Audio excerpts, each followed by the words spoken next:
Di sini saya akan menjelaskan mengenai materi kami, yaitu sistem ekspresi pada manusia. Di sini saya tidak sendiri. Di sini saya ditemani oleh rekan-rekan saya, yaitu Dinda Rizky Ramona, Arnita, dan juga Juniarti Laribaki. Baiklah, tanpa berlama-lama lagi, mari kita masuk ke materinya saja. Oke, baiklah. Ini saya akan menjelaskan mengenai sistem ekspresi. Sistem ekspresi adalah proses pengeluaran terpisah dari hasil kegiatan yang tidak dibutuhkan lagi oleh tubuh. Fungsi sistem ekspresi pada manusia yaitu membuang zat-zat beracun sisa metabolisme tubuh dan menjaga keseimbangan cairan dalam tubuh. Contohnya ya itu seperti zat karbon dioksida yang memproduksi CO2 karena metabolisme reparasi sel dan nitrogen yang berasal dari hasil metabolisme ini memiliki protein. Terus kedua zat ini juga sudah tidak dibutuhkan lagi oleh tubuh, sehingga jika tidak dikeluarkan maka zat tersebut akan jadi racun di dalam tubuh kita. Sistem ekskresi pada manusia dibagi menjadi 4. Yang pertama paru-paru, yang kedua hati, yang ketiga ginjal, dan yang keempat kulit. Materi selanjutnya yaitu sistem ekskresi pada paru-paru. Paru-paru sebagai organ ekskresi mengeluarkan karbon dioksida dan uap air pada saat bernapas melalui hidung dan mulut. Ketika menghirup udara, paru-paru akan masuk ke oksigen, kemudian mengeluarkan karbon dioksida beserta uap dan air. Lalu udara yang masuk melalui hidung akan masuk menuju trakea melalui tenggorokan. Lalu udara yang masuk akan dipilih ke saluran udara atau bronkus dan memasuki paru-paru manusia. Udara yang dihirup akan dipilah lagi ke dalam bronkiolus menuju kantung udara atau alveolus. Di sini terjadi pertukaran antara oksigen dan karbon dioksida. Oksigen dalam alveolus kemudian akan diserap oleh pembuluh darah, disalurkan ke jantung. Lalu oksigen kemudian dipompa oleh jantung menuju sel-sel tubuh. Proses metabolisme ini akan menghasilkan karbon dioksida yang akan diserap oleh darah dan dibawa kembali ke paru-paru untuk dikeluarkan dalam bentuk gas dan cairan. Gas dan cairan itulah yang biasa kita sebut dengan CO2 dan H2O. Sekian dari materi paru-paru, selanjutnya akan dilanjutkan oleh rekan-rekan saya. Terima kasih.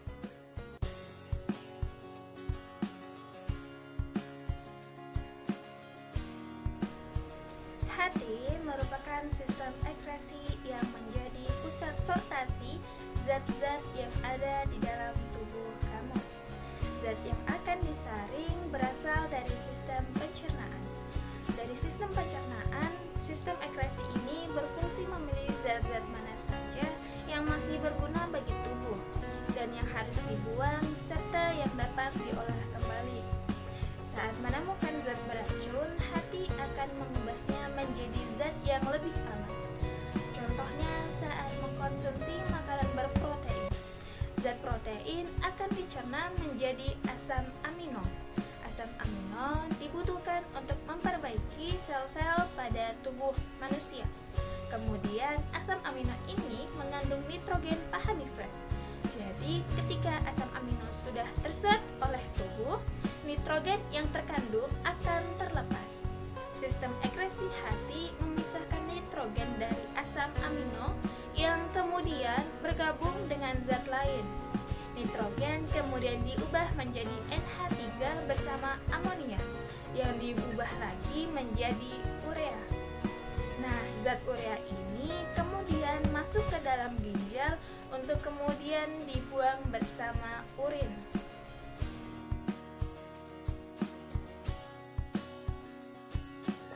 Baik, selanjutnya yaitu ada sistem ekskresi ginjal. Sistem ekskresi yang satu ini terletak di belakang rongga perut, tepatnya di kanan dan di kiri tulang belakang kamu. Letak ginjal kanan lebih rendah ginjal kiri karena memberi ruang untuk hati. Bentuk ginjal sekilas mirip dengan kacang merah, tapi dengan ukurannya yang jauh lebih besar. Ukurannya hampir sama dengan kepalan tangan kamu, sekitar 10 cm, dan memiliki berat kurang lebih 100-175 gram. Tergantung dari umur, dan jenis kelamin. Dan di dalam sistem ekskresi tubuh, ginjal berfungsi menyaring zat-zat sisa metabolisme dalam darah, terutama dari hati. Ginjal juga berfungsi mengolah zat-zat beracun tersebut menjadi cairan bernama urin. Urin ini kemudian akan disalurkan melalui ureter ke kandung kemih dan akan dikeluarkan melalui uretra. Selain itu, ginjal juga berfungsi untuk membuang gula darah yang lebih kadar normal dan mengatur keseimbangan kadar garam, asam, dan basa dalam tubuh kamu.